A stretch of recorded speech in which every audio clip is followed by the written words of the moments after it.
Hello दोस्तों, आपके अपने YouTube channel study with Rajni में एक बार फिर स्वागत है।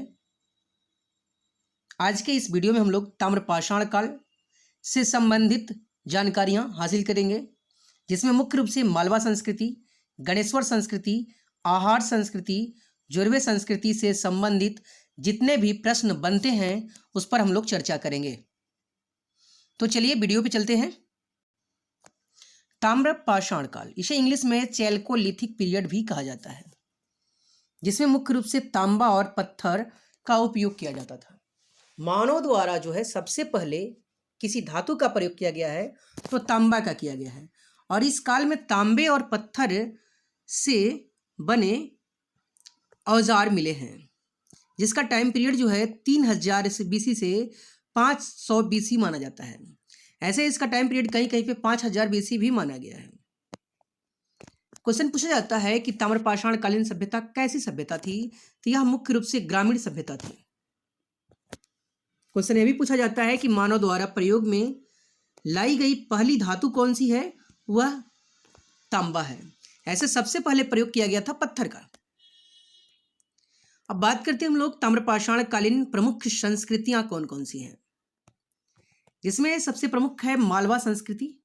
लगभग 5000 BC इसका टाइम पीरियड माना जाता है कि 5000 BC के आसपास में यह सभ्यता या यह संस्कृति फली फूली।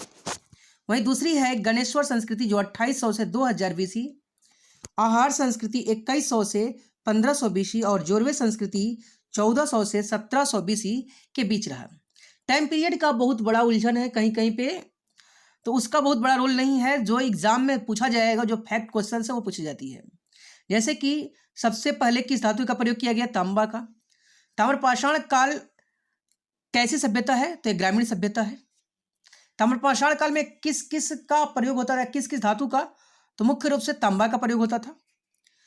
और सबसे बड़ी बात है, यहां से क्वेश्चन भी पूछा जाएगा कि भारत में बड़े बड़े गांव बसाने की शुरुआत किस काल में हुई, या भारत में बड़े बड़े गांव बसने लगे किस काल में, तो ताम्रपाषाण काल में बड़े बड़े गांव बसने लगे। इससे पहले बड़े बड़े गांवों का प्रमाण नहीं मिलता है। तो सबसे पहले हम लोग बात करते हैं मालवा संस्कृति की।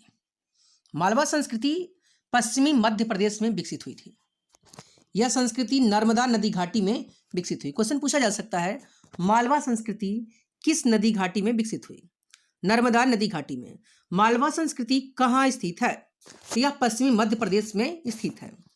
मालवा संस्कृति के जो प्रमुख स्थल है उसमें कायथा है, एरण है, नगदा है, नौदा टोली है, महेश्वर है, इत्यादि स्थल है। अब ध्यान दीजिएगा, क्वेश्चन पूछा जाएगा मालवा संस्कृति का प्रमुख स्थल कौन सा है, तो कायथा है ऐसे, ठीक है। और क्वेश्चन यह भी पूछा जाएगा कि ताम्रपाषाण काल का पहला साक्ष्य कहां से मिला है, तो मालवा से मिला है, ठीक है। मालवा कहां स्थित है, मध्य प्रदेश में स्थित है। अब ध्यान दीजिएगा, कायथा जो स्थल है, यह कायथा स्थल की खोज BS वाकाणकर ने की थी। कायथा से जो है लाल लेप के मृदभांड मिले हैं। मृदभांड कहने का मतलब है मिट्टी का बर्तन, और मिट्टी का जो बर्तन है उस पर लाल लेप किया हुआ है, लाल रंग से रंगा गया हुआ, ठीक है। तो इसके प्रमाण मिले हैं। वहीं नौदा टोली की जो बात करें हम लोग, नौदा टोली की खोज जो है HD संकलिया ने की थी। और मालवा संस्कृति का जो है सबसे बड़ा गांव के रूप में नौदा टोली को जाना जाता है। ऐसे ताम्रपाषाण काल का सबसे बड़ा गांव जो है इनाम गांव को माना जाता है। नौदा टोली से मृदभांड जो है इस काल के मिले हैं। ताम्रपाषाण कालीन मृदभांड नौदा टोली से भी मिले हैं, कायथा से भी मिले हैं। अब ताम्रपाषाण काल का सर्वश्रेष्ठ मृदभांड भी जो है वह भी मालवा से ही मिला है। क्वेश्चन पूछा जाता है कि ताम्रपाषाण कालीन सर्वश्रेष्ठ मृदभांड के प्रमाण कहां से मिले हैं, तो मालवा संस्कृति से मिले हैं। मालवा रहे तो मालवा, नर्मदा नदी घाटी रहे तो नर्मदा नदी घाटी, या ऑप्शन रहे पश्चिमी मध्य प्रदेश तो पश्चिमी मध्य प्रदेश देंगे। अब ध्यान दीजिएगा, नौदा टोली से गेहूं, चावल, मातृदेवी की आकृति इत्यादि मिली है। इसके जो महत्वपूर्ण प्रश्न बनेंगे उसको देखते हैं। पहला क्वेश्चन बनेगा कि मालवा संस्कृति कहाँ स्थित है, पश्चिमी मध्य प्रदेश में। मालवा संस्कृति किस नदी घाटी में फली फूली, नर्मदा नदी घाटी में। मालवा संस्कृति के प्रमुख स्थल कौन कौन से हैं? कायथा, एरन, नगदा, नौदा टोली, महेश्वर इत्यादि। इसमें इंपॉर्टेंट क्वेश्चन बार बार पूछा गया है। यह नौदा टोली की खोज किसने की थी? एच डी संकलिया ने की थी। ठीक है, कायथा के बारे में नहीं पूछा गया है। और ताम्रपाषाणकालीन, मालवा संस्कृति का ताम्रपाषाणकालीन सबसे बड़ा स्थल कौन सा है? तो नौदा टोली है। और नेक्स्ट क्वेश्चन यह भी पूछा गया है कि ताम्रपाषाण काल का सर्वश्रेष्ठ मृदभांड कहाँ से मिला है? तो मालवा संस्कृति से मिला है। नेक्स्ट है गणेश्वर संस्कृति। गणेश्वर संस्कृति यह राजस्थान में फली फूली। क्वेश्चन पूछा जा सकता है कि गणेश्वर संस्कृति कहाँ विकसित हुई थी? राजस्थान में विकसित हुई थी। यह यहाँ से प्राक हड़प्पाई ताम्रपाषाण कालीन संस्कृति भी कहा जाता है, क्योंकि हड़प्पा काल से संबंधित भी है। तो हड़प्पा से जस्ट पहले भी यहाँ पे ताम्रपाषाण कालीन संस्कृतियाँ देखने को मिली है, इसलिए प्राक हड़प्पाई ताम्रपाषाण कालीन संस्कृति भी इसे कहा जाता है। यह बनास नदी घाटी में विकसित होने के कारण इसे बनास संस्कृति के नाम से भी जाना जाता है, जहाँ से गैरिक मृदभांड के प्रमाण मिले हैं। तो क्वेश्चन पूछा जाएगा आपसे कि गैरिक मृदभांड के प्रमाण कहाँ से मिले हैं? तो गणेश्वर संस्कृति से मिले हैं। गणेश्वर संस्कृति कहाँ विकसित हुई थी? राजस्थान में विकसित हुई थी, बनास नदी घाटी में। नेक्स्ट बात करते हैं हम लोग आहार संस्कृति। आहार संस्कृति उदयपुर राजस्थान में स्थित है, जिसका टाइम पीरियड 2800 से 1400 बीसी माना जाता है। यह संस्कृति जो है बनास और बेराच घाटी में विकसित हुई थी। इसे बनास संस्कृति के नाम से भी जाना जाता है। आहार संस्कृति का जो प्राचीन नाम था वो था ताम्रवती।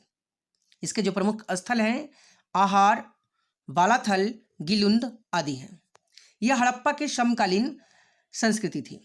तो हड़प्पा के समकालीन भी थी। यहाँ से हड़प्पा के लिए जो है तांबे वगैरह भी जाते थे। तो यह आहार संस्कृति महत्वपूर्ण है। क्वेश्चन पूछा जाएगा कि आहार संस्कृति का प्राचीन नाम क्या था? तो ताम्रवती था। और आहार संस्कृति किस नदी घाटी में विकसित हुई है? तो बनास नदी घाटी या फिर बेराच घाटी में विकसित हुई है।